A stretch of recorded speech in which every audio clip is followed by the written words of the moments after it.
नमस्कार दोस्तों, मैं कुलदीप सिंह स्वागत करता हूं हमारे अपने चैनल धुरंधर क्लासेस यूट्यूब चैनल पर। दोस्तों, हम प्रॉफिट एंड लॉस के बारे में पढ़ रहे थे और प्रॉफिट एंड लॉस के बारे में मैंने कल आपको क्या क्या बताया था। कल मैंने क्रय मूल्य के बारे में बताया था, विक्रय मूल्य के बारे में बताया था, उसकी क्या लागत होती है, लाभ कैसे ज्ञात करते हैं, हानि कैसे ज्ञात करते हैं, लाभ प्रतिशत कैसे ज्ञात करते हैं और हानि प्रतिशत कैसे ज्ञात करते हैं। तो ये सब कुछ डिटेल मैंने कल की क्लास में आपको बताया था और उससे रिलेटेड मैंने आपको कुछ प्रश्न भी करवाए थे और पूरे लॉजिक के साथ मैंने प्रश्न करवाए थे। तो यदि आपने कल की क्लास नहीं देखी हो तो आप पहले कल की क्लास देखें और इसके बाद आज की ये क्लास देखें, क्योंकि आप आज की क्लास देखोगे तो कल वाला छूट जाएगा और प्रत्येक क्लास एक दूसरी क्लास से रिलेटेड है। क्योंकि आपने कल की क्लास नहीं देखी और आप डायरेक्ट ये क्लास देखते हो तो कहीं ना कहीं आप इंपॉर्टेंट चीज़ें मिस कर जाओगे। तो इससे बेहतर है कि आप कंटिन्यू रूप से एक सीक्वेंस से क्लास को देखा करें। तो चलो हम शुरू करते हैं आज की क्लास को। आज की क्लास भी हम पूरी लॉजिक पे डिपेंड है और पूरे लॉजिक में बताऊंगा कि आपको एक एक दो दो सेकंड में कैसे सवाल को सॉल्व करना है। और आपको ना कोई सूत्र याद करना है, हो सके मतलब जहाँ आवश्यकता पड़े तभी आपको सूत्र याद करना है और सूत्र का उपयोग करना है। वैसे हम लॉजिक से पूरे सवाल करवाएंगे, आपको ओनली लॉजिक अपनानी है और सवाल को सॉल्व करना है। तो चलो देखिए, एक फल विक्रेता 10 रुपये की 12 मौसमी फल खरीदता है तथा 12 रुपये की 10 मौसमी फल बेच देता है। तो बताओ कि उसे कितने प्रतिशत का लाभ हुआ। हमें यहाँ पे लाभ प्रतिशत ज्ञात करना है।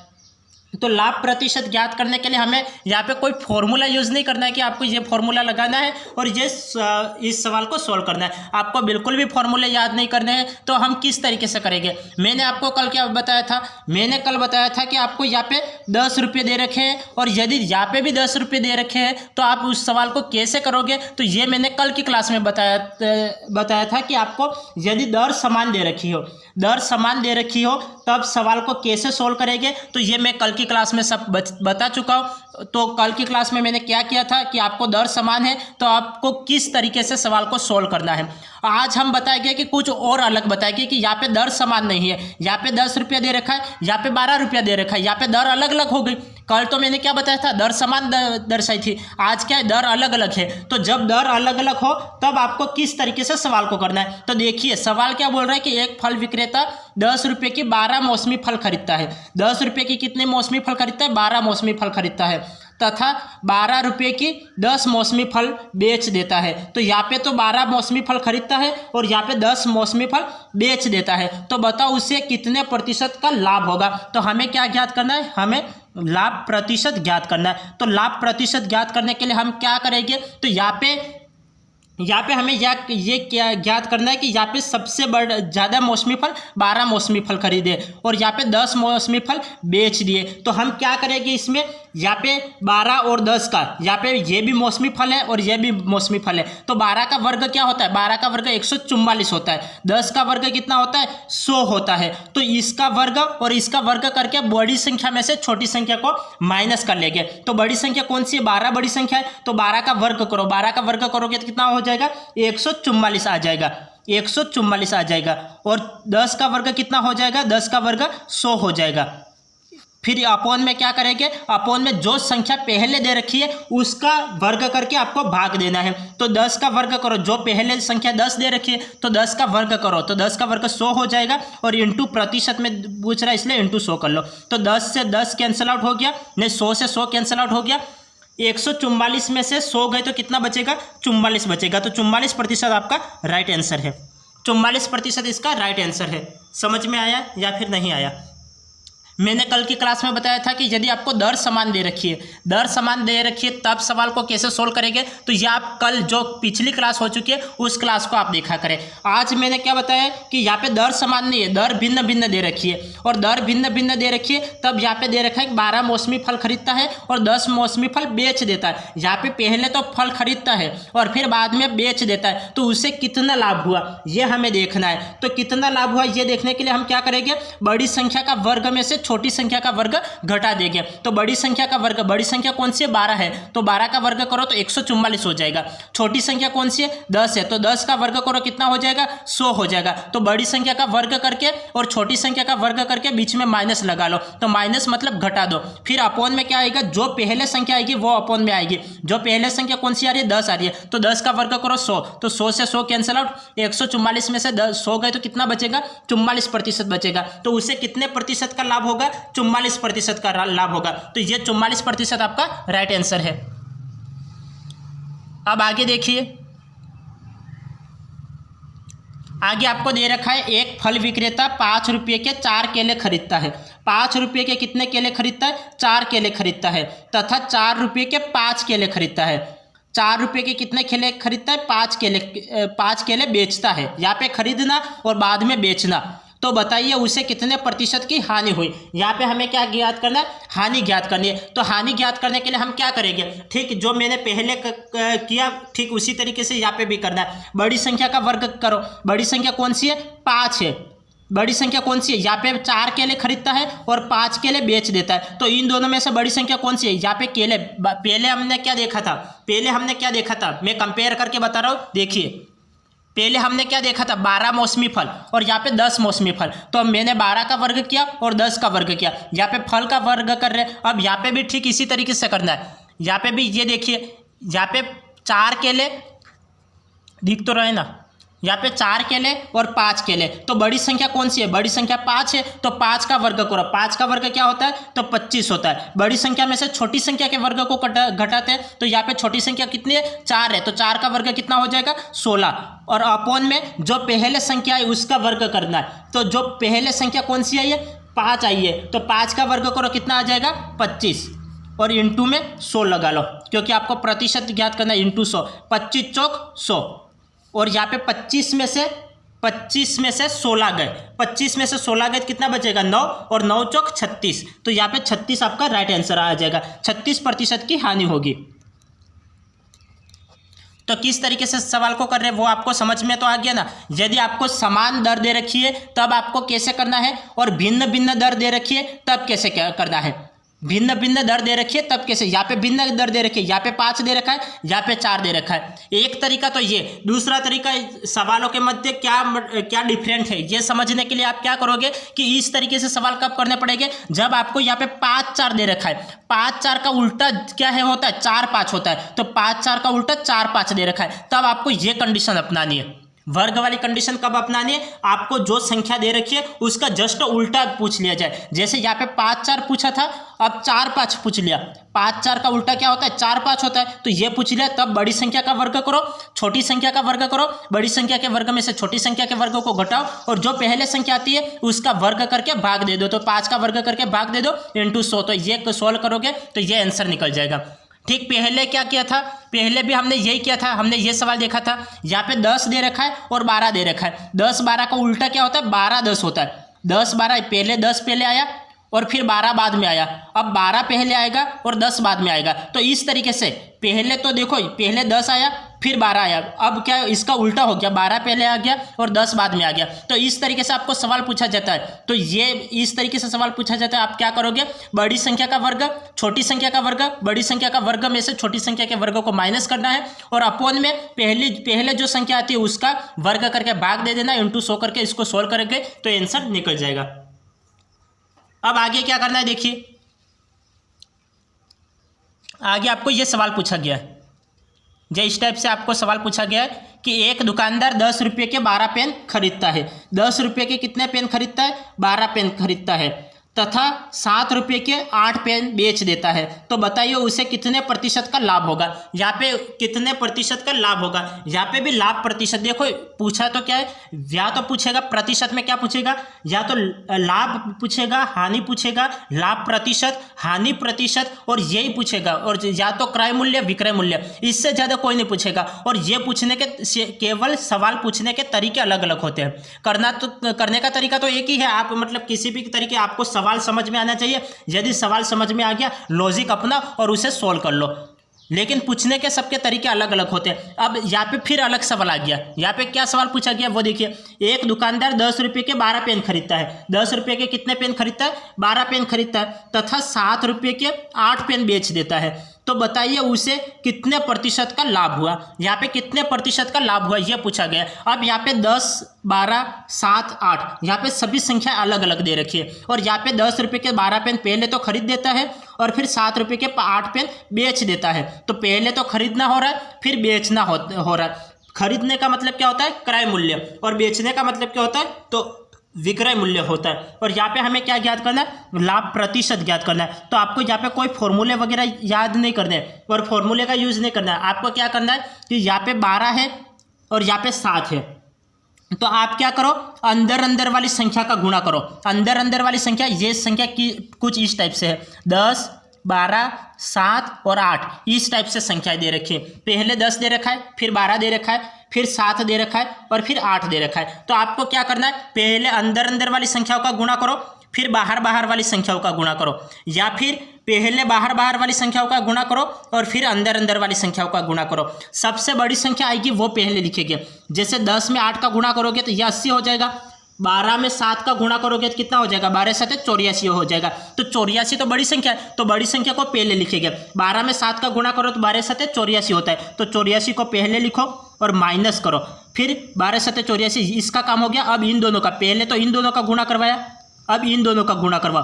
तो 10 में 8 का गुणा करोगे तो कितना हो जाएगा, 80 हो जाएगा। और अपोन में क्या आ जाएगा, अपोन में वह संख्या आएगी जो सबसे छोटी संख्या है। जो छोटी संख्या क्या है, इसको ये बोल सकते हैं कि जो बाहर बाहर वाली संख्या है तो उसको आप गुणा करवा लेना है। तो बाहर वाली संख्या, पहले भी हमने क्या देखा था, पहले हम किसका गुणा करवा रहे थे, जो पहले जो संख्या आई वो, तो पहले संख्या कौन सी आई है, 5 आई है, तो 5 को नीचे लिखते थे, तो 5 का वर्ग किया। इससे पहले सवाल किया था, उसमें भी क्या किया था, मैंने यही आपको तरीका बताया था कि आपको जो पहले संख्या दे रखी है उसका वर्ग करें कि फिर नीचे लिखो, तो ये मैंने किया था। अब आपको यहाँ पे भी क्या करना है, जो पहले जो संख्या आई उसको लिखना है। तो पहले जो संख्या कौन सी आई है, पहले 10 आई है, तो 10 के साथ हम किसको ले रहे हैं, 10 के साथ हम 8 को ले रहे हैं, तो 10 × 8, 10 का गुणा 8 से करवाओ, तो 10 का गुणा 8 से करवाओगे तो ये कितना हो जाएगा, 80 हो जाएगा, और इंटू 100। अब इसको सॉल्व करो तो आंसर निकल जाएगा। इसको सॉल्व करो, 0 से 0 कैंसिल आउट हो गया, 0 से 0 कैंसिल आउट हो गया। अब 84 में से 80 गए, 84 में से 80 गए तो कितना बचेगा, 84 में से 80 गए तो कितना बचेगा, 4 बचेगा। तो 4/8 और इंटू में 10 आ जाएगा, 4 2 की 8 और 2 बचे 10, तो 5% का लाभ होगा। कितने का लाभ होगा, 5% का लाभ होगा। ये आपका आंसर है। समझ में आया? आपको कोई फॉर्मूले वगैरह यूज नहीं करने, आपको केवल लॉजिक अपनानी है, और लॉजिक से करोगे तो समय पे सवाल हो जाएंगे, वरना सूत्र के लपड़े में फंसोगे तो आपके सवाल समय पे होने तय नहीं है।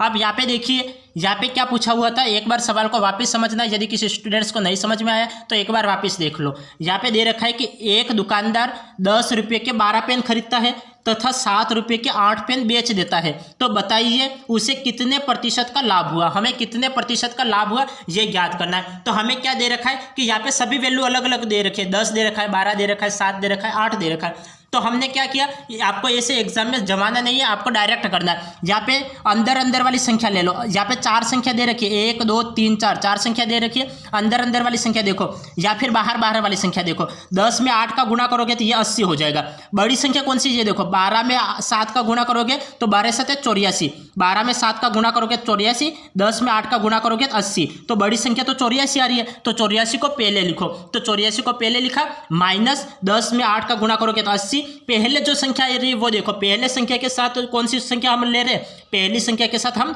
लास्ट वाली संख्या को ले रहे हैं, तो 10 × 8 तो 80 हो गया, इंटू 100। अब 84 में से 80 गए तो 4 बचेगा, तो 4 एज इट इज लिख लिया। यहाँ पे 0 से 0 कैंसिल आउट, यहाँ पे 8 का 8 एज इट इज इंटू 10, 4 से 8 2 बार कटेगा, 2 से 10 5 बार कटेगा, तो 5% का लाभ होगा। तो ये इसका राइट आंसर है। यदि हानि में पूछा गया, यदि हानि में पूछ दिया जाए तब आपको क्या तरीका अपनाना है, तो तब भी आपको यही तरीका अपनाना है। जब आपको यहाँ पे तो क्या पूछा गया था, लाभ प्रतिशत पूछा गया था। यदि पूछ लिया जाए हानि प्रतिशत ज्ञात करो, तब भी आपको यही तरीका अपनाना है, कोई दूसरा तरीका नहीं अपनाना है। अब यहाँ पे देखिए,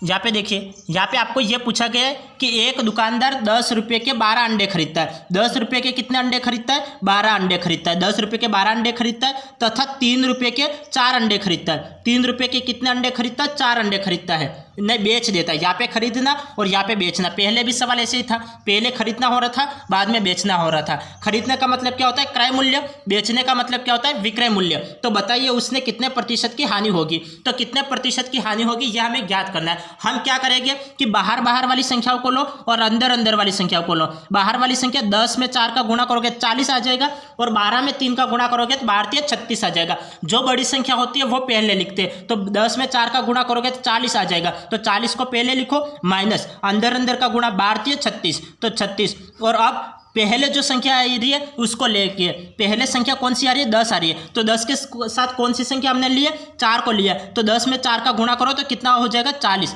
इंटू 100, प्रतिशत ज्ञात करना है तो इंटू 100 कर लो। अब क्या करोगे 0 से 0 कैंसिल आउट, 0 से 0 कैंसिल आउट। अब 40 में से 36 गए कितना बचेगा, 40 में से 36 गए 4 बचेगा, 4 बचेगा, और 4 से 4 कैंसिल आउट हो जाएगा। यहाँ पे 4 बचेगा और 4 से 4 कैंसिल आउट, यहाँ पे 10 बचेगा, तो 10% की हानि, कितने की हानि होगी 10% की हानि हो गई। और यही आपका राइट आंसर है, यही आपका राइट आंसर है। समझ में आ गया, बिल्कुल लॉजिक अपनाने रहे, आपको कोई सूत्र वगैरह याद करने की ज़रूरत नहीं है। आप इसी तरीके से चलोगे तो निश्चित ही आप प्रत्येक सवाल को समय पे कर लोगे। क्या दे रखा है वापस देखिए, यहाँ पे पहले तो खरीदने का काम हो रहा है, फिर बेचने का काम हो रहा है। आपको 4 संख्याएं दे रखी है, तो 4 संख्याओं को एज इट इज पहले आप ऐसे लिखना चाहो तो लिख सकते हो, नहीं लिखना चाहो तो आप डायरेक्ट कर सकते हो। बाहर बाहर वाली संख्याओं का गुणा और अंदर अंदर वाली संख्याओं का गुणा। बाहर बाहर वाली संख्याओं का गुणा 10 में 4 का गुणा करोगे तो 40 प्राप्त हो जाएगा। अंदर अंदर वाली संख्याओं का गुणा 12 में 3 का गुणा करोगे तो 36 प्राप्त हो जाएगा। बड़ी संख्या में से छोटी संख्या को माइनस कर लो और बाहर वाली संख्या ले लो। बाहर वाली संख्या 10 है, इसके साथ हमने कौन सी संख्या ली है, ये बाहर वाली संख्या लिए 10 में 4 का गुणा 40 और इंटू 100। 40 में से 36 गए तो 4 बचेंगे, 0 से 0 कैंसिल आउट, 4 से 4 कैंसिल आउट, यहाँ पे 10% बचा, तो 10% हानि हो रही है। तो ये हमारा राइट आंसर है, ये हमारा राइट आंसर है। अब आगे देखिए, आगे हमें क्या पूछा गया, आगे हमें यह पूछा गया कि एक दुकानदार 10 रुपये की, एक दुकानदार को 10 रुपये की हानि उठाकर, एक दुकानदार 10 रुपये की हानि उठाकर एक टेबल को 1800 रुपये में बेच देता है। कितने में बेच रहा है, तो 1800 रुपये में बेच देता है। यदि वह उसे 15% लाभ पर बेचता है, कितने पे लाभ पर बेचता है, तो 15% लाभ पर बेचता है, तो टेबल का विक्रय मूल्य क्या होगा, हमें यहाँ पे विक्रय मूल्य ज्ञात करना है। तो विक्रय मूल्य ज्ञात करने के लिए हम क्या करेंगे, विक्रय मूल्य ज्ञात करने के लिए ऐसे सवाल मैंने कल की क्लास में भी लगभग बता रखे थे, लेकिन कल के सवाल और आज के सवाल में रात दिन का फर्क है। तो यहाँ पे देखिए, एक दुकानदार 10 रुपये की हानि उठाकर, तो 10 रुपये की हानि, कोई भी चीज़ अपने आप में कितने की होती है, 100 रुपये की होती है, और 100 की होती है, और यहाँ पे 10 की हानि हो रही है, तो वो चीज़ कितने में हो गई, 90 की होगी। 100 में 10 माइनस करोगे तो कितना का हो गया, 90 का हो गया, तो अपॉन में 90 आएगा। अब यहाँ पे उठाकर एक टेबल को 1800 रुपये में बेच देता है, तो 1800 में टोटल वैल्यू यहाँ पे गुणे में 1800 आ जाएगा। यदि वह उसे 15% लाभ पर बेचता है, 15% लाभ पर बेचता है, तो कोई भी वस्तु अपने आप में 100 रुपये की होती है और 15% लाभ, तो 100 में 10 को 100 में 15 को जोड़ दो, तो 100 में 15 को जोड़ोगे तो कितना हो जाएगा, 115 हो जाएगा, 115 हो जाएगा। तो विक्रय मूल्य क्या होगा, तो हमें विक्रय मूल्य ज्ञात करना है। तो अब यहाँ पे अब इसको सोल्व कर लो, तो इसको सोल्व करते इसका आंसर आ जाएगा। कैसे किया, अब यहाँ पे देखिए, 1 0 से 1 0 कैंसिल आउट हो गया, 9 के पार्ट से इसको कैंसिल आउट करो, 9 2 की 18 0, 115 में 20 का गुणा कर लो, तो ये कितना हो जाएगा, ये 230, तो 230 और 1 0 का 1 0, 2300 इसका राइट आंसर है, 2300 इसका राइट आंसर है। आपको यह सवाल समझ में नहीं आया होगा, क्योंकि यहाँ पे मैंने कैसे किया कि संख्याओं को पहले तो यह संख्या जमाइए, फिर यह संख्या जमाइए और 1800 को 18 से एज इट इज लिख लिया। लेकिन ये तो मुझे ही समझ में आया, आपको तो समझ में आया ही नहीं, कि आपको पता ही नहीं चलेगा कि एग्जाम में इन संख्याओं को जमाना कैसे है। तो जमाना कैसे, तो उसको देखिए, आपको संख्याओं को जमाने आना चाहिए, वरना आप सूत्र उपयोग करते रह जाओगे और सवाल समय पे नहीं हो पाएंगे। तो यहाँ पे क्या दे रखा है, एक दुकानदार 10% की हानि उठाकर एक टेबल को 1800 रुपये में बेच देता है। तो अब यहाँ पे प्रतिशत दे रखा है और यहाँ पे प्रतिशत दे रखा है, यहाँ पे 1800 रुपये में बेच देता है, यहाँ पे रुपये दे रखा है, तो जो संख्या 1800 दे रखी है उसको एज इट इज लिख लो। तो यहाँ पे 1800 दे रखा है, तो 1800 को मैंने एज इट इज लिख लिया, फिर इंटू करो। अब यहाँ पे 10% की हानि होती है, तो 10% की हानि होती है और 15% का लाभ होता है। तो जो लाभ होता है उसे तो हम ऊपर लिखते हैं और हानि को नीचे में लिखते हैं, क्योंकि विक्रय मूल्य हमें ज्ञात करना है। तो विक्रय मूल्य ज्ञात करने के लिए 10 की हानि हो रही है, तो कोई भी वस्तु अपने आप में 100 की होती है और 10 की हानि हो रही है, तो वो वस्तु कितने की होगी? 90 की होगी। 100 में से 10 माइनस करोगे तो 90 आपको प्राप्त होगा। तो यहाँ पे मैंने 90 लिख लिया। अब 15% का लाभ हो रहा है, तो 15% का लाभ हो रहा है, तो कोई भी वस्तु अपने आप में 100 की होती है और 15 का लाभ हो रहा है, तो वो वस्तु कितने की हो गई? 115 की हो गई। तो यहाँ पे 115 लिख लिया। 0 से 0 कैंसिल आउट, 9 से ये 20 बार कैंसिल आउट होगा। 115 में जब आप 20 का गुणा करोगे तो आपको 2300 प्राप्त होगा, और 2300 ये आपका राइट आंसर है। तो 2300 आपको क्या प्राप्त हो गया? ये विक्रय मूल्य प्राप्त हो गया। 2300 क्या प्राप्त हो गया? ये विक्रय मूल्य प्राप्त हो गया। तो इसका राइट आंसर क्या है? 2300 इसका राइट आंसर है। समझ में आ गया? समझ में आ गया या फिर नहीं समझ में आया? यदि आपको विक्रय मूल्य ज्ञात करना है, क्रय मूल्य ज्ञात करना है, तो ये आपको सवाल समझ में नहीं आते, तो आप कल की क्लास को देखा करें, क्योंकि पिछली क्लास को आपने नहीं देखा है तो ये सवाल आपको बिल्कुल समझ में नहीं आएगा कि आपको कैसे इन वैल्यू को जमाना है, क्योंकि वैल्यू को जमाना ही सबसे बड़ी बात है, वरना ये काटना वगैरह तो ये सब कुछ हो जाएगा, लेकिन वैल्यू को जमाना सबसे बड़ी बात है। तो इसके लिए आप सीक्वेंस से क्लास को देखा करें। यदि आप सीक्वेंस से क्लास को नहीं देखोगे तो आपको बिल्कुल भी समझ में नहीं आएगा, क्योंकि हमने पहले परसेंटेज की क्लास दी। परसेंटेज की क्लास के बाद हम क्या प्रॉफिट और लॉस पढ़ रहे हैं। यदि आपने परसेंटेज की क्लास नहीं देखी है तो वो भी देखिए, क्योंकि वहाँ पे भी मैंने बिल्कुल लॉजिक बताए और वहाँ पे भी मैंने संख्याओं को कैसे जमाना है वो आपको बता रखा है। तो आप सीक्वेंस से क्लास देखोगे तब आपको विक्रय मूल्य, क्रय मूल्य, ये लाभ हानि, ये सब आपको निकालने आ जाएगा, वरना आप क्रम से नहीं देखोगे। आप एक क्लास आज देखिए, एक क्लास परसों देख रहे हो, तो आपको बिल्कुल कतई समझ में नहीं आएगा। अब आगे देखिए, आगे हमें ये सवाल दे रखा है कि एक व्यक्ति किसी को 5% की हानि पर बेचता है। एक व्यक्ति किसी वस्तु को 5% की हानि पर बेचता है।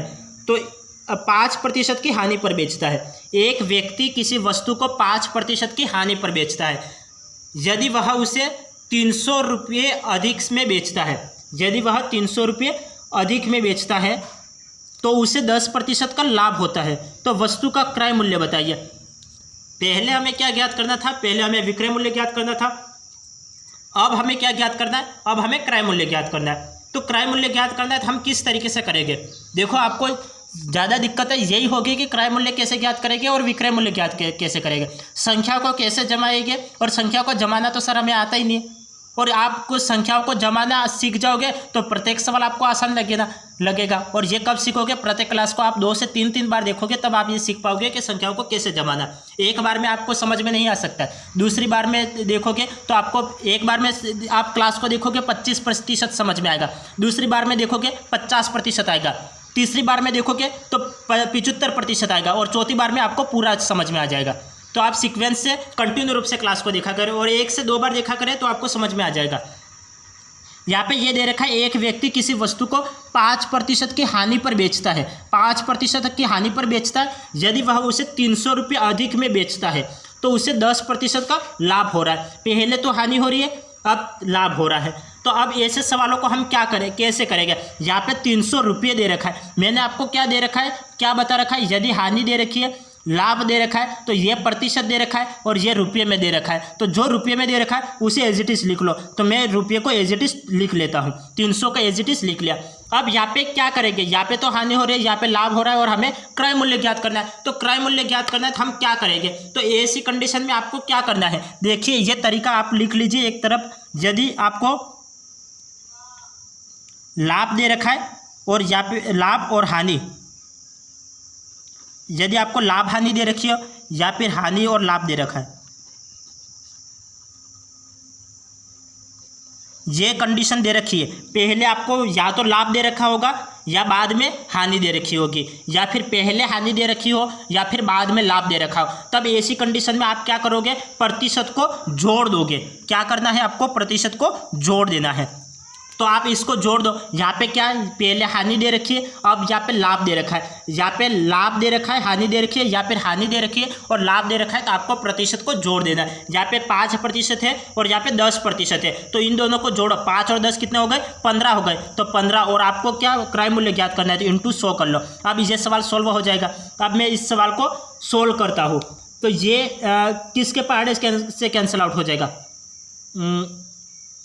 15 ये मैं 15 दूनी 30, 20, ये 2000 आपको क्या प्राप्त हो गया? क्रय मूल्य प्राप्त हो गया। ये आपका राइट आंसर है, ये आपका राइट आंसर है। समझ में आ गया या फिर नहीं समझ में आया? प्रत्येक सवाल अपने आप में अलग है और प्रत्येक सवाल आपको समझना ज़रूरी है और प्रत्येक सवाल के मायने अलग अलग है। आपको किस तरीके से सवाल पूछा जाएगा वो एग्जामिनर पर डिपेंड करता है कि आपको एग्जामिनर किस तरीके से सवाल घुमा फिरा के दे सकता है। लेकिन आपको प्रत्येक सवाल में कई तरीके से करवा के आपको समझा रहा हूँ, तो आपको प्रत्येक सवाल को ध्यानपूर्वक समझना है। एक बार वापस समझिए, यदि नहीं समझ में आया हो तो एक व्यक्ति किसी वस्तु को 5% की हानि पर बेचता है, 5% की हानि पर बेच देता है और यदि वह उसे 300 रुपये अधिक में बेचता है, तो मैंने आपको क्या बताया? आपको प्रतिशत दे रखा है और एक संख्या रुपये में दे रखी है। तो आपको क्या करना है? इस संख्या को एज इट इज़ लिख लेना है। तो 300 को मैंने एज इट इज़ लिख लिया, तो उसे 10% का लाभ हो रहा है। पहले तो हमें हानि दे रखी है और बाद में ये लाभ दे रखा है और हमें क्या ज्ञात करना है? क्रय मूल्य ज्ञात करना है। और ये कंडीशन कब लागू होगी? जब आपको क्रय मूल्य ज्ञात करना होगा तब ही ये कंडीशन लागू होगी। आप विक्रय मूल्य पे अप्लाई करोगे तो ये कंडीशन लागू नहीं होगी। तो ये कंडीशन कब लागू होगी? जब आपको क्रय मूल्य ज्ञात करना हो तभी ये कंडीशन लागू होगी। आपको यहाँ पे क्रय मूल्य ज्ञात कीजिए, ये हमें पूछा गया, तो हमें क्रय मूल्य ज्ञात करना है, तो ये कंडीशन लागू होगी। आपको लाभ हानि दे रखी है या फिर हानि लाभ दे रखा है, तो आपको प्रतिशत को जोड़ देना है। तो यहाँ पे 10 है, यहाँ पे 10 है और यहाँ पे 5 है, दोनों को जोड़ दो। 10 और 5 कितना होता है? 15 होता है। तो यहाँ पे 15 लिख लिया, इंटू 100 कर लिया, इसको आप काटोगे तो 2000 आपका क्रय मूल्य आ जाएगा। तो 2000 इसका राइट आंसर है, 2000 इसका राइट आंसर है। अब आगे देखिए,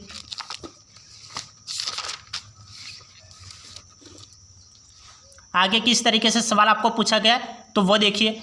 आपको ये सवाल पूछा गया है कि एक व्यक्ति किसी वस्तु को 10% लाभ पर बेचता है। यहाँ पे क्या दे रखा है? लाभ दे रखा है। ये अलग पेन से लिख लेते। यहाँ पे लाभ दे रखा है और एक बार हम सवाल को पढ़ लेते हैं। एक व्यक्ति किसी वस्तु को 10% लाभ पर बेचता है यदि वह उसे 200 रुपये अधिक में बेचता है। तो मैंने आपको क्या बताया? जो संख्या आपको दे रखी है उसको एज इट इज़ लिख लेना है। तो मैं 200 को 200 एज इट इज़ मैं लिख लेता हूँ। बेच देता है तो उससे 15% का लाभ होता है। तो बताइए वस्तु का क्रय मूल्य क्या होगा? तो यहाँ पे हमें क्रय मूल्य ज्ञात करना है। तो क्रय मूल्य ज्ञात करना है तो हमें लॉजिक अपनानी पड़ेगी। लॉजिक क्या होगी? यहाँ पे लाभ दे रखा है, यहाँ पे भी लाभ दे रखा है, दोनों जगह यहाँ भी यदि लाभ दे रखा है या फिर दोनों जगह हानि दे रखी है। यदि लाभ दे रखा है और हानि दे रखी है, हानि दे रखी है और लाभ दे रखा है, तब कैसे करेंगे? तो वो मैं पिछले सवाल में आपको बता चुका हूँ कि यदि लाभ हानि दे रखी है या फिर हानि लाभ दे रखा है, तब आपको क्या करना है? प्रतिशत को जोड़ देना है। अब यहाँ पे क्या दे रखा है? दोनों जगह लाभ दे रखा है, यहाँ पे भी लाभ दे रखा है और यहाँ पे भी लाभ दे रखा है, या फिर दोनों जगह हानि दे रखी है, तब ऐसी कंडीशन में आपको क्या करना है? प्रतिशत को माइनस कर लेना है। तो यहाँ पे आप माइनस करके फिर लिखोगे, यहाँ पे 10% का लाभ हो रहा है और यहाँ पे 15% का लाभ हो रहा है। तो आप क्या करोगे? बड़ी संख्या में से छोटी संख्या को घटा लोगे, माइनस कर लोगे। तो 15 में से 10 गए कितना बचेगा? 5 बचेगा, इंटू 100। 5 से ये कैंसिल आउट करो, 5 दूकी 10 और 0 2 दूकी 4। तो यहाँ पे 4000 रुपये इसका क्रय मूल्य आ जाएगा, ये क्रय मूल्य आ जाएगा। ये आपका राइट आंसर है।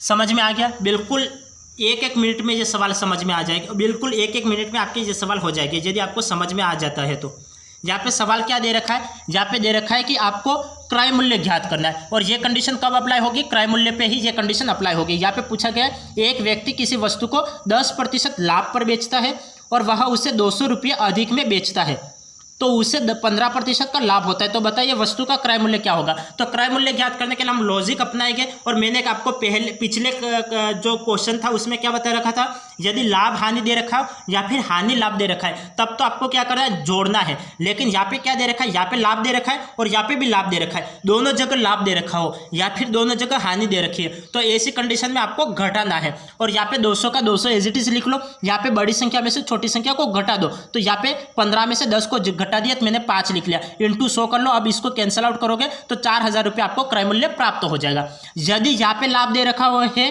और यहाँ पे हानि दे रखी है, तब आप क्या करोगे, तो तब आपको क्या करना है, जोड़ देना है। तो यहाँ पे कितना हो जाएगा, यहाँ पे 25 हो जाएगा। या फिर क्या दे रखा हो, यहाँ पे हानि दे रखी है, यहाँ पे लाभ, या फिर यहाँ पे लाभ और यहाँ पे हानि। तो इस तरीके से अलग अलग दे रखा हो तब तो आपको जोड़ देना है, लेकिन समान दे रखा है, यहाँ पे भी लाभ हो रहा है और यहाँ पे भी लाभ हो रहा है, तब तो आपको माइनस कर लेना है। या फिर यहाँ पे हानि हो रही है और यहाँ पे हानि हो रही है, तब आपको माइनस कर लेना है।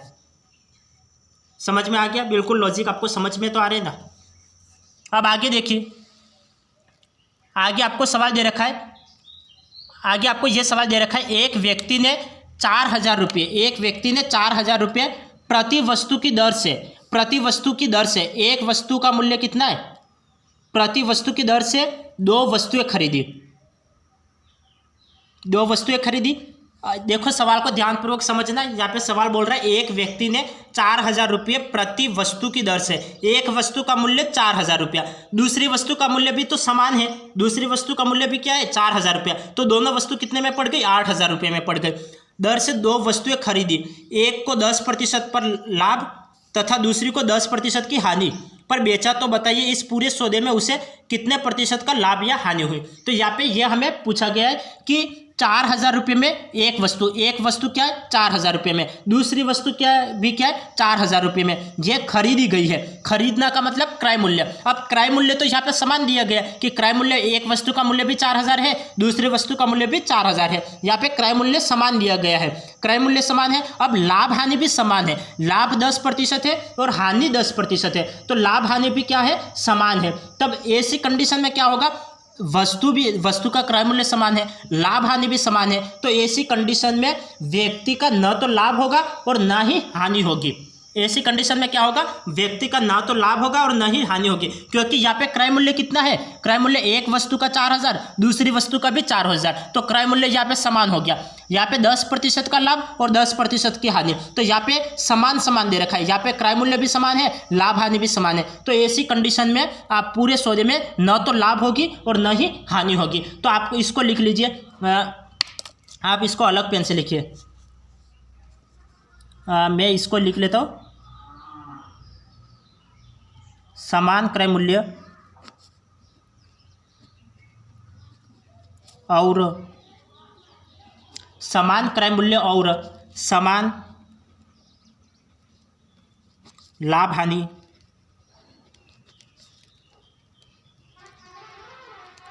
समान क्रय मूल्य और समान लाभ हानि होने के कारण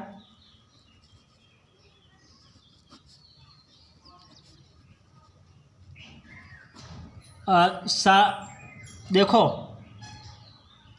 2 मिनट इस सवाल को वापस समझना। समान क्रय मूल्य और समान लाभ हानि, जब समान क्रय मूल्य होता है और समान लाभ हानि दे रखी हो, तब आप व्यक्ति को न तो लाभ होगा और न ही हानि होगी। तो समान क्रय मूल्य और समान लाभ हानि होने के कारण न तो लाभ होगा ना ही हानि, या आप लिख सकते हो।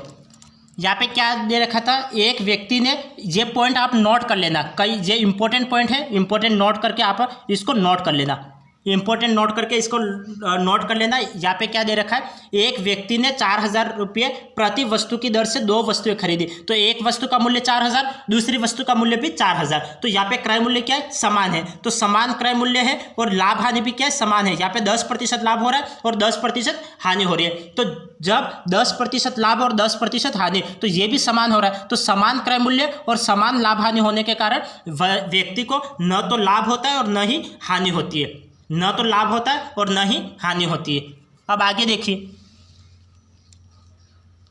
आगे आपको दे रखा है कि एक व्यक्ति 4,000 रुपये प्रति वस्तु की दर से 2 वस्तुएं बेचता है। पहले तो क्या हो रहा था, खरीद रहा था। पहले देखो कंपेयर करके चलते हैं ताकि आपको अच्छे से समझ में आए सवाल।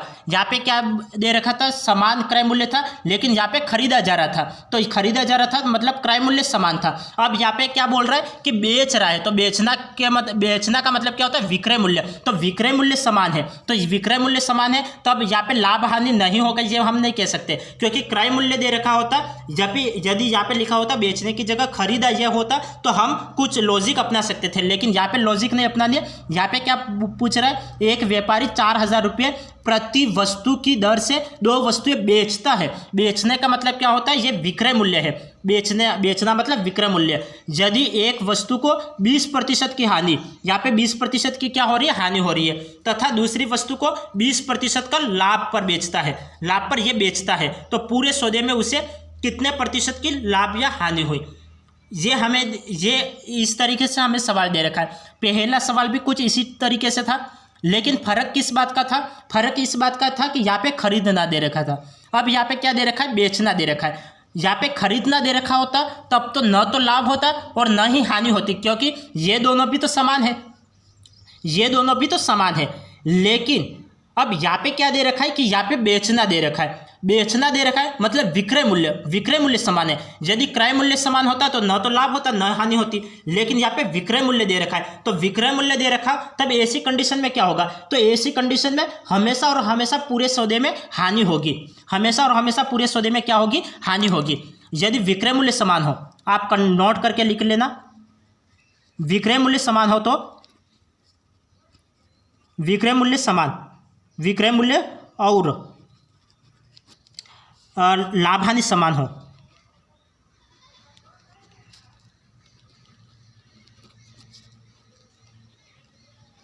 समान हो तो हमेशा हानि होगी।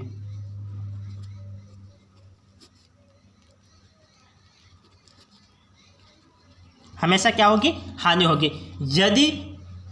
यदि विक्रय मूल्य समान हो, विक्रय मूल्य और लाभ हानि समान हो तो हमेशा क्या होगी, हानि होगी। इस बात को ध्यान रखना है। यदि विक्रय मूल्य समान, यदि क्रय मूल्य समान हो तब क्या होगा, क्रय मूल्य समान हो तब मैंने लिखवा रखा था कि यदि क्रय मूल्य समान है तो समान क्रय मूल्य और समान लाभ हानि होने के कारण ना तो लाभ होगा और ना ही हानि होगी। तो यहाँ पे इसको नोट करके आप अपनी डायरी में उतार लेना कि समान क्रय मूल्य तथा समान लाभ हानि होने के कारण ना तो लाभ होगा और ना ही हानि होगी। अब यहाँ पे क्या दे रखा है कि यहाँ पे सवाल में दे रखा है कि 4,000 की वस्तु बेचता है, तो बेचना का मतलब क्या होता है, विक्रय मूल्य हो गया। तो विक्रय मूल्य और लाभ हानि समान हो तो हमेशा क्या होगी, हानि होगी। और हानि किस तरीके से ज्ञात करेंगे, तो हानि ज्ञात करने के लिए आपको यहाँ पे 20 दे रखा है और 20 दे रखा है, तो 20 का वर्ग कर लो। 20 का वर्ग कितना होता है, 400, और अपॉन में 100 आ जाएगा। तो अब इसको कैंसिल आउट कर लो, तो यहाँ पे कितना हो जाएगा, 4% की हानि हो जाएगी।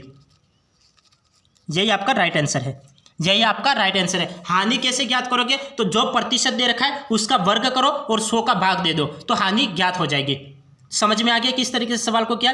एक व्यापारी 4,000 रुपये प्रति वस्तु की दर से दो वस्तुएं बेचता है, तो दो वस्तुएं बेचता है यदि एक वस्तु को 20% की हानि और 20% का लाभ। अब यहाँ पे विक्रय मूल्य और लाभ हानि समान है, तो ऐसी कंडीशन में हमेशा हानि होगी। और ये हानि ज्ञात करने के लिए हम क्या करेंगे, जो हानि और लाभ दे रखा है उसका वर्ग कर लो। 20 का वर्ग कितना होता है, 400 होता है, और उसमें 100 का भाग दे दो तो आपको हानि प्रतिशत ज्ञात हो जाएगा। तो यहाँ पे कितना हानि हो गया, 4% की हानि हो गई। तो 4% इसका राइट आंसर है। अब आगे देखिए, आगे आपको क्या दे रखा है, आगे आपको कुछ इस टाइप से सवाल दे रखा है कि कुछ वस्तुओं को 1 रुपये में 13 के भाव से खरीदा जावे। किसके भाव से खरीदा जावे, 13 के भाव से खरीदा जावे, तथा उतनी ही वस्तुओं को 1 रुपये में 7 के भाव से खरीदा जावे। यहाँ पे कितने में खरीदा जा रहा है, 7 के भाव से खरीदा जा रहा है। देखो, खरीदने का मतलब क्या होता है, खरीदने का मतलब क्या होता है, क्रय मूल्य, और बेचने का मतलब क्या होता है, विक्रय मूल्य। तो यहाँ पे तो क्या बोल रहा है, यहाँ पे खरीदना, तो खरीदना यहाँ पे क्रय मूल्य दे रखा है। यहाँ पे ये 13 क्रय मूल्य, यहाँ पे 7 क्रय मूल्य, तथा कुल वस्तुओं को 1 रुपये में 10 के भाव से बेच दिया जाए। ये क्या, बेचना, विक्रय मूल्य। तो प्रतिशत लाभ हानि क्या होगा, तो प्रतिशत लाभ हानि हमें ज्ञात करना है। तो ऐसी कंडीशन आपको दे रखी हो, ऐसी कंडीशन आपको दे रखी है, तब आपको क्या ज्ञात करना है। देखो, यहाँ पे कितना दे रखा है, खरीदना, और यहाँ पे खरीदना दे रखा है। यहाँ पे खरीदना कितना हो रहा है, 13 हो रहा है, यहाँ पे खरीदना कितना हो रहा है, 7 हो रहा है। तो ये तो क्रय मूल्य है, ये क्रय मूल्य को आपस में जोड़ो, क्रय मूल्य को आपस में जोड़ो, 13 और 7 जोड़ोगे कितना हो जाएगा, क्रय मूल्य को आपस में जोड़ो, 13 और 7, 13 और 7 को मैंने जोड़ा, तो 13 और 7 को जोड़ोगे तो आपको 20 प्राप्त होगा। और 20 का आधा कितना होता है, 20 का आधा 10, 20 का आधा 10। तब आपको क्या कंडीशन अपनानी है। अब यहाँ पे तो क्या हो रहा है, 20 में तो खरीद रहे थे और 10 में बेच रहे हैं, 20 में तो खरीद रहे थे और 10 में बेच रहे हैं, और यहाँ पे इसका जस्ट आधा ये दे रखा है, जस्ट इसका आधा ये दे रखा है। तब आपको कौन सी कंडीशन अप्लाई कर दी है, तब आपको कौन सी कंडीशन अप्लाई करनी है, ये देखिए। यहाँ पे खरीदना दे रखा है, सवाल को ध्यानपूर्वक समझना। यदि सवाल समझ में नहीं आता है तो आप क्लास को 2 बार रिपीट करके देख लेना, लेकिन समझना ज़रूरी है। यहाँ पे खरीदना दे रखा है, यहाँ पे खरीदना दे रखा है। खरीदने का मतलब क्या होता है? क्रय मूल्य होता है। तो क्रय मूल्य, यहाँ पे क्रय मूल्य दे रखा है और एक विक्रय मूल्य दे रखा है। तो हम क्या करें, क्रय मूल्य को जोड़ ले। क्रय मूल्य अलग अलग दे रखा है तो क्रय मूल्य को हम जोड़ देते हैं। 13 और 7 जोड़ा तो 20 हो गया। अब 20 का आधा, 20 का जस्ट आधा 10 होता है, तो 20 का आधा 10 होता है, तो यहाँ पे 10 भी तो दे रखा है। तब हमने ये देखा कि इसका आधा ये दे रखा है। तब आपको क्या करना है कि 13 में से 7 को घटाना है और 13 में से 7 को जोड़ना है। 13 में से 7 को घटाना है, तो 13 में से 7 को घटाओगे तो आपको कितना प्राप्त होगा? 13 में से 7 को घटाओगे तो 6 प्राप्त होगा। तो 6 का वर्ग कितना होता है? 6 का वर्ग 36। अब 13 और 7 जोड़ो, 13 और 7 जोड़ोगे तो आपको कितना प्राप्त हो जाएगा? 13 और 7 जोड़ोगे तो 13 और 7 जोड़ोगे तो आपको 20 प्राप्त होगा। 20 का वर्ग कितना होता है? तो 20 का वर्ग 400 होता है, तो 400 लिखो। अब आपको प्रतिशत ज्ञात करना है तो इंटू 100 कर लो, ये आंसर निकल जाएगा। अब आप इसको सोल्व करो, 0 से 0 कैंसिल, 4 से 36 कितना बार कटेगा? 4 9 36, तो 9% की हानि होगी। और यदि आप, और हानि होगी ये कैसे पता चलेगा? अब हानि होगी ये कैसे पता चलेगा? तो ये देखिए, आपको क्या करना है कि यहाँ पे खरीदना दे रखा है और यहाँ पे खरीदना दे रखा है। क्रय मूल्य अलग अलग दे रखे, तो क्रय मूल्य को जोड़ दो, क्रय मूल्य को आपस में जोड़ दो और फिर 2 का भाग दे दो। क्रय मूल्य का आधा करोगे तो आपको यहाँ पे ये आधा मिल जाएगा। जब ऐसी कंडीशन होगी तब हमेशा क्या प्राप्त होगी? हमेशा हानि प्राप्त होगी। जो पहली वस्तु कोई भी दे रखी है और दूसरी वस्तु कोई भी दे रखी है, वो भी क्रय मूल्य में, क्रय मूल्य में, ये दोनों वस्तु कैसी दे रखी है? क्रय मूल्य में दे रखी है। तब आपको उसका आधा करना है। जब इसका आधा इसमें मिल जाता है तब हमेशा क्या होगा? हमेशा हानि होगी।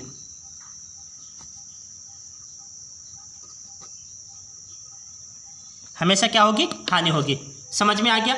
यदि आपको क्या करना है, यहाँ पे दोनों अलग अलग खरीदना दे रखा है, खरीदने का मतलब क्रय मूल्य होता है। जब दोनों अलग अलग कर दे रखे तो आपको इन दोनों को जोड़ देना है। जोड़ के इसका आधा करोगे तो इसका आधा भी इसमें मिल रहा है, तो 100% उसकी हमेशा हानि होगी। हमेशा हानि हो रही है, तब आपको क्या करना है? पहले तो इसको माइनस करो, 13 में से 7 को माइनस करो, फिर उसका वर्ग करके लिखो। 13 में से 7 को माइनस करोगे तो कितना बचेगा? 6 बचेगा। 6 का वर्ग 36। फिर इन दोनों को जोड़ो, तो जोड़ने पर कितना प्राप्त हो रहा है? 20 प्राप्त होता है। 20 का वर्ग 400, फिर इंटू 100 करके इसको कैंसिल आउट करोगे, 9% की हानि हो जाएगी। अब आगे देखिए, आगे आपको दे रखा है, आगे आपको दे रखा है ए ने एक वस्तु बी को 10% लाभ पर बेची। ए ने एक वस्तु बी को 10% लाभ पर बेची। 10% लाभ पर बेचना का मतलब क्या होता है? 10% लाभ पर बेचा, तो 10% लाभ पर बेचा। कोई भी वस्तु अपने आप में 100 की होती है, 10 के लाभ पर बेचा तो वो वस्तु कितने की हो जाएगी? 110 की हो जाएगी। 110 और प्रतिशत दे रखा है तो अपॉन में 100 हो जाएगा। अपॉन में 100 इंटू करो। अब बी ने उसी वस्तु को सी को 15% हानि पर बेचा। 15% हानि, कोई भी वस्तु अपने आप में 100 की होती है और 100 की होती है और 15 की हानि, तो 100 में से 15 माइनस करोगे तो वह कितना प्राप्त हो जाएगा? 85 प्राप्त हो जाएगा। 85 और प्रतिशत इंटू अपॉन में 100 हो जाएगा। इंटू, अब सी ने उसे 20% लाभ पर डी को बेच दिया, तो 20% लाभ पर बेचा है, तो 20% लाभ, कोई भी वस्तु अपने आप में 100 की होती है, 20 का लाभ हो गया तो 120 की हो गई वो वस्तु, अपॉन में 100। यदि ए ने उस वस्तु को 10,000 रुपये में खरीदी, 10,000 रुपये में खरीदी, तो 10,000 को मैं आगे लिख लेता हूँ, 10,000 एज इट इज़ मैंने लिख लिया। तो डी ने उस वस्तु को कितने में खरीदा? डी ने उस वस्तु को कितने में खरीदा यह हमें ज्ञात करना है। तो 1 2 3 4, 4 0 से 1 2 3 4, 4 0 कैंसिल, 1 2 0 से 1 2 0 कैंसिल हो गए। अब मैं इसको सॉल्व करूँगा। अब मैं 85 का गुणा 85 इंटू 11 करूँगा तो ये कितना प्राप्त हो जाएगा? 85 इंटू 11, तो ये 85 और 85, तो ये कितना प्राप्त हो जाएगा? 5 13 का 3 और 9, 935 प्राप्त हो गया। और 935 में 12 का गुणा करो तो 12 पंचे 60, 12 पंचे कितना होता है? 12 पंचे 60 का 0 हासिल 6 हासिल, तो 12 के 36, 36 और 6 कितने हो जाएंगे? 36 और 6 42, 42 का 2 हासिल है 4, तो 12 9 108, 108 और 4 112, 112। तो ये लास्ट फाइनल आंसर कितना हो जाएगा? तो 11,220, ये आपका फाइनल आंसर प्राप्त हो जाएगा। 11,220 आपका फाइनल आंसर है। तो आपको कितने में खरीदा? कितने में खरीदा? तो ये आपको कितने में खरीदा? तो 11,220 में खरीदा। 11,220 इसका राइट आंसर है। तो समझ में आ गया किस तरीके से सवाल को किया। यहाँ पे 10% लाभ दे रखा है तो 100 में 10 जोड़ने हैं। यहाँ पे 15% हानि तो 100 में 15 माइनस करके फिर लिखना है। 20% का लाभ तो 100 में 20 जोड़ने तो वो 120 में हो जाएगी। और जो आपको रुपये में दे रखा है तो उसे तो मैंने दे रखा है, पहले ही बता रखा है कि आपको एज इट इज लिख लेना है। जब आप इसको सोल्व करोगे तो 11,220 आपको प्राप्त हो जाएगा। तो ये आपको फाइनल आंसर प्राप्त होगा। तो आज की क्लास को हम यही एंड करते हैं, फिर मिलते हैं अगली क्लास में। तब तक के लिए आपका दिन शुभ रहे। धन्यवाद।